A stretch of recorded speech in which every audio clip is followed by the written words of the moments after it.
તારા ઘોડલિયા ને નિર્જુના ગરવે એ તારા ઘોડલિયા ને નિર્જુના ગરવે ભાઈ ભાઈ એ તારા હાંઢેડા ને એ નિર્સુરે કડવો લીમડો રે વારી જાવ અમર સંગ રાજુડા રણમાં યુડે રે જીણી રે. જય હિન્દ દોસ્તો, હું છું આપણો દોસ્ત લોક સાહિત્યકાર આઝાદ અને મારા પરમ મિત્ર શૈલેષભાઈ મારી હારે છે. અને અહીંયા બોર્ડ મારેલું છે રંગીલા હનુમાન શંકેશ્વર મહાદેવ બોલા ડુંગર. દોસ્તો પાંડવકાલીન આ અતિ પ્રાચીન જગ્યા છે અને મેં ક્યારેય જોઈ નથી કે શૈલેષભાઈએ પણ એમ કહેવાય કે ક્યારે જોઈ નથી. અમે બે મિત્રો છે પહેલી વાર આવ્યા છીએ અને અમને કાંઈ ખબર નથી, પણ એવો વનવગડાનો આ માહોલ છે ભાઈ, તો આગે આગે ગોરખ જાગે લાગે તીર બરાબર. તો અમે જઈએ છીએ દોસ્તો આગળ જે મંદિર છે અથવા જે કંઈ માહોલ છે વાતાવરણ. અને આઝાદભાઈ ખાસ કરીને આપણે એમ કહેવાય કે 15 મિનિટથી આ ઊભા છીએ બરોબર. હા, 15 મિનિટમાં તમને ખાસ કરીને આ જંગલની અંદર આપણે પ્રવેશતા તમને કઈ સારી વાત લાગી હોય તો કઈ? સારી વાત બોરા છે જબરદસ્ત. એક તો જો તમને કહું શિયાળો છે, અને શિયાળાની અંદર પાછું એમ કહેવાય કે બોરા એ પાછા દેશી ચણી બોર. દોસ્તો અમે હાલો તારે આપણે બાઇક તો આપણું અહીં પડ્યું છે મિત્રો, પણ એમ કહેવાય કે અમે આવી બધી રખડપટ્ટીની મોજ જ હોય. આમાં તમે જો મિત્રો બોરા એમ કહેવાય કે લૂમે લૂમ લાગ્યા છે. કદાચ તમને કેમેરામાં તો નહીં દેખાતા હોય, પણ આઝાદભાઈ આ આપણે અંદર પેલા તો આપણે અંદર પ્રવેશીએ જંગલની અંદર, એટલે પેલું જંગલમાં પ્રવેશતા પેલા તો જાણે એમ કહેવાય કે મીઠા મધ બોર. દોસ્તો બે બાજુ એટલા મસ્ત મજાના બોરા મિત્રો બોર. અને બીજું આઝાદભાઈ આપણા દર્શક મિત્રોને અંદર એમ કહેવાય કે પ્રવેશતા એક મંદિર જે છે બરોબર, એ મંદિર શેનું છે એ તો હજી અમે નથી જોયું, કારણ કે હું અને આઝાદભાઈ બંને આ રખડતા એક અમને એક આ લોકેશન મળ્યું હતું, લોકોએ કીધું હતું કે આ પણ જગ્યાનો એક તમે વિડીયો બનાવો. અને ખરેખર એમ કહેવાય કે અમે પહેલાં વહેલા હું અને આઝાદભાઈ બંને પહેલાં વહેલા જઈ રહ્યા ક્યારે અત્યાર સુધીમાં ગયા નથી. તો અમારા વિડીયોને સપોર્ટ કરજો અને આ રીતે કન્ટિન્યુ બન્યા રાખજો. સવારનો માહોલ છે એકદમ ઠંડીનો મસ્ત. આજુબાજુના ખેતરોની અંદર નજારો તમે જુઓ ભાઈ, એવો બધો પાક ઉભો છે, શિયાળુ પાક ટાઢ થોડાક પગલા દબાવો આપણા, કારણ કે પછી જલ્દી જઈશું. કારણ કે આપણે પછી ટાઈમે મંદિરે પહોંચવું છે. પણ બલગોડા વલવંગડા અને હલમંદ વાતિયાર એ જે તો જાજા ઘોડામાં જીકવા પણ દાધી ફોજમાં જીકવા અને ઓલું મરવું જોને એક જ વાર. દોસ્તો હજી આપણે જે મુખ્યત્વે જે મંદિરે જઈએ છીએ એ તો બાકી છે, પણ ત્યાં જતા એક નાનકડું દેરું આવ્યું. એટલે શૈલેષભાઈ તમે જુઓ, આપણે જોઈએ અંદર આવે કયા માતાજીનું હોય, કે આપણે જોયું નથી, અમે પહેલા વહેલા આવ્યા છીએ. બૂટ ચપ્પલ ઉધારી દીધા છે દોસ્તો. અહીં તો ઉતારવા જ પડે, મંદિરનું સ્થાન છે. જો ધજામાં મેલડીમાં છે. હા મેલડીમાંનું છે. લો તો મિત્રો હું અને આઝાદભાઈ મેલડીમાંના દર્શન કરી રહ્યા છીએ અને તમને પણ દર્શન કરાવી રહ્યા છીએ. જો કે આટલા વિસ્તારમાં મેલડીમાંના મંદિરો ખૂબ છે શૈલેષભાઈ, ખૂબ મેલડીમાંનું સ્થાન તો આઝાદભાઈ એવું કહું હું તમને કે આખા ગુજરાતની અંદર આ એક તમે જો મિત્રો પાણીનું એમ કહેવાય કે સરસ મજાનું માટલું પણ જે છે હોય એ તો જોઈએ, મેં નથી જોયું, કદાચ કોઈ કે ભર્યું ખાલી છે. સારું કહેવાય એમ કે પાણીનું માટલું મૂકેલું હોય તો કોઈક ભરતું હશે તો ખરું એમ. હા એક બાટલો હોત છે એટલે એનો મતલબ કે પાણીની સુવિધા કરે, પણ કદાચ કોઈક નહીં આવ્યું હોય અત્યારે. તો આઝાદભાઈ હવે આપણે ચડ માથે જઈએ અને પછી દર્શક મિત્રોને બતાવીએ. તમને હું અને આઝાદભાઈ બને એમ કહેવાય કે એકબીજાના વિડીયોમાં, મારા વિડીયોમાં એ હોય, એમના વિડીયોમાં હું હોય, અને આવી જ મોજ હોય અમારી બેની ગાંડી. હા આવી ગાંડી મોજ હોય, રખડપટ્ટી અને આવું બધું એમ કહેવાય કે ખુદને બેને મને અને આઝાદભાઈને આવું બધું જૂનવાણી વધારે જોવાનો શોખ છે. તો દોસ્તો આગળ એ મંદિરે જઈ અને અમે તમને વિડીયો આખો સંપૂર્ણ દેખાડશું. વિડીયોને અંત સુધી નિહાળતા રહેજો. જય હિન્દ, જય મા ભારતી. તમે જો મારું દફતર તો છે જ, પણ આઝાદભાઈનું હોત મેં લટકાડ્યું એ કાંઈ બબે યાર. એ કાંઈ બબે આ તો ઠીક છે, હું તો દોસ્તો મારું ભ્રમણ એવું હોય કે મારા થેલામાંથી તમને છાશ અને થેપલાય મળી રહે. ભાઈ એમાં એનું કારણ એ છે મિત્રો એટલું ભ્રમણ કે હોય. આમાં આપણું કઈ નક્કી ખરું કાંઈ જ નહીં. કે ક્યારે ખાવા પામીએ કે ક્યારે નક્કી જ ન કહેવાય એમ. પણ દોસ્તો એક આનંદ છે ખરેખર અમે હા, ઈ તો દિલથી બે મહેનત એટલા માટે કરીએ છીએ કે તમારો ઘણા બધાનો સપોર્ટ હોય છે.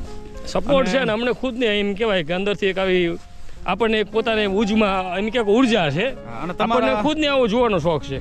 અને હકીકત તમારો પ્રેમ છે એના થકી અમને લોકો ઓળખે છે મારા. તો હવે મળીએ આગળ. દોસ્તો આગળ આપણે દર્શને જવું છે પણ એના પહેલાં તમે જોઈ શકો છો રંગીલા હનુમાનજી બોલા ડુંગર હળવદ બરાબર એવી સરસ મજાની જગ્યા અમને જોવા મળી. અને હું અને શૈલેષભાઈ મારા મિત્ર અહીંયા છીએ અને ઘણી બધી ગાયો છે પણ આપણે વનવગડો બહુ દેખાડવો નથી. તો દોસ્તો આજે ખરેખર કહેવાય ને કે ભાઈ જંગલમાં મંગલ એવી અમને આ જગ્યા જોવા મળી. ખરેખર અમે અહીંયા ઘણું બધું જોયું તો આજુબાજુ કોઈ હતું નહીં, પરંતુ અહીંયા એમ કહેવાય કે એવી સરસ મજાની આ જગ્યા ખૂબ લોકો અહીંયા આવતા હશે અને વિશેષપણે એનો બગીચો ભાઈ હા અને આગળ આપણે શૈલેષભાઈને ખો આપીએ. અગાઉ હું હતો હવે શૈલેષભાઈ. અજતભાઈ હાજી. ખરેખર આ જગ્યાને જોયા પછી તો આપણને એમ થયું કે ખરેખર આપણે એમ કહેવાય કે પ્રકૃતિને ખોળે આવી ગયા છીએ. વાહ વાહ જંગલમાં મંગલ બરાબર ને. ખાસ કરીને તમે જુઓ અમે મંદિરને નિહાળ્યું મેં પહેલા.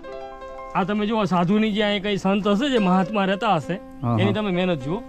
આવો શૈલેષ અંદર અંદર અંદર આપણે જોઈએ. ગલગોટા તમે જુઓ. બહુ આપણે વિડીયોને લાંબો નહીં કરી કારણ કે આગળ દર્શક મિત્રોને બીજા પણ દર્શન કરાવવા છે. દોસ્તો અહીંયા જુદા જુદા એટલા હજારી ગલ ડબલ કલરના છે પીળા અને કેસરી બંને. એટલો મસ્ત મજાનો બગીચો અહીંયા. અને આગળ મેં જોયું જો કેળ છે અને મોસંબીના ઝાડ છે મસ્ત મજાના ભાઈ.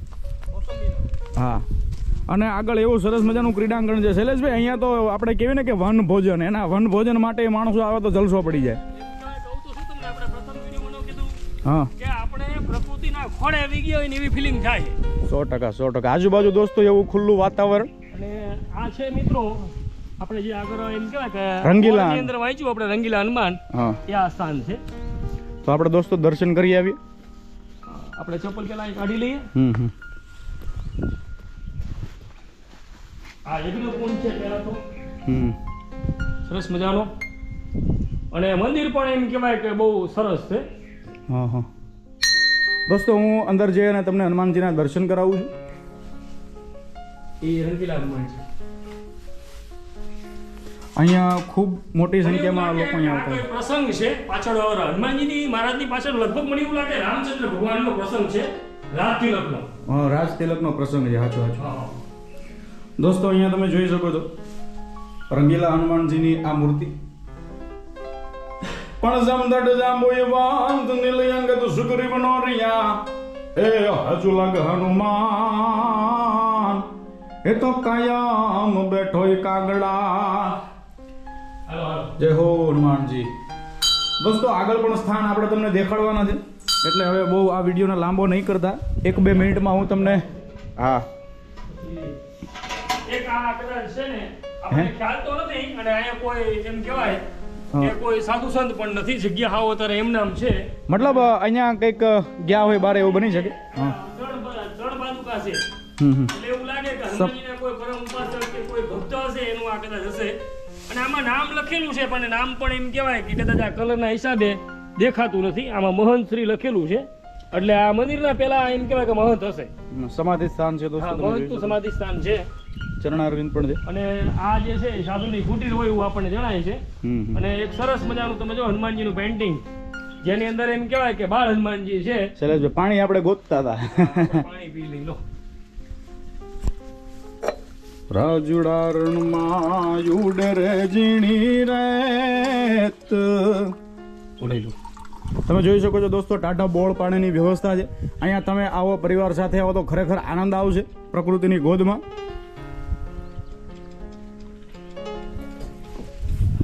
દાદા હવે આપણે વઈ ગયા તો આપણે ગોતવું પડશે. હજી અમે જે શિવજીનું મંદિર તમને દેખાડવાના છીએ ને દોસ્તો એ તો અમારે હજી શોધવાનું છે જંગલમાં. રસોડું છે, કોઈને આરામ કરવો હોય આવું બેસવું હોય દોસ્તો તમે એની પણ વ્યવસ્થા છે તમે જોઈ શકો છો. અને ખાસ કરીને શૈલેષભાઈ જે બધા વૃક્ષો છે ને ભાઈ, અજયભાઈ હાજી. પેલી તો મને મોટામાં મોટી બીક કઈ લાગતી હતી ખબર? હું અંદર મંદિરમાં આવ્યો ને, કૂતરા હતા ને હમ. એને જોઈને બીક લાગતી હતી પહેલા. પણ ખરેખર એમ કહેવાય કે મંદિરના પ્રમાણે જેવું એમ કહેવાય કે રામના ભક્તોનો જેવો સ્વભાવ હતો હનુમાનજીનો, એ પ્રકારના સ્વભાવના કૂતરા પણ આપણને કોઈ જાતની કોઈ આમ બીક નથી. નકર આપણે પહેલા તો આવી એટલે અજાણી જગ્યામાં તો કૂતરાની બીક પહેલી લાગે. હા. સરસ મજાની લોન છે, પાછળ બદામો છે. મંદિરના પ્રાંગણની અંદર ખરેખર દોસ્તો અમને કુદરતી અહીંયા આનંદ આવ્યો.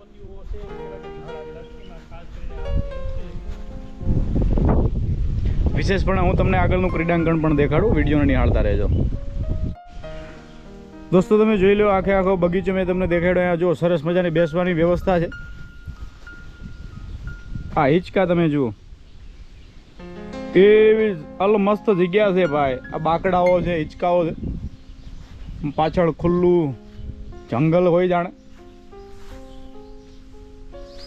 આખે આખું ક્રીડાંગણ અને બગીચો ખરેખર આપણને દિલ આમ હૃદય સ્પર્શી લાગ્યો દોસ્તો. ખરેખર આપણને આનંદ આવે એવી આ જગ્યા છે.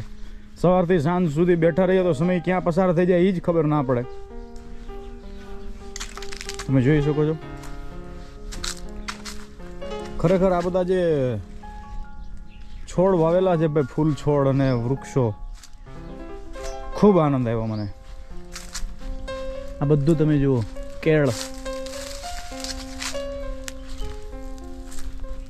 આખે આખા ગલગોટાથી સબર કેળ તમે જુઓ. કેળના કેળા પણ છે ઘણા બધા, કાચા છે, તમે જોઈ શકો છો.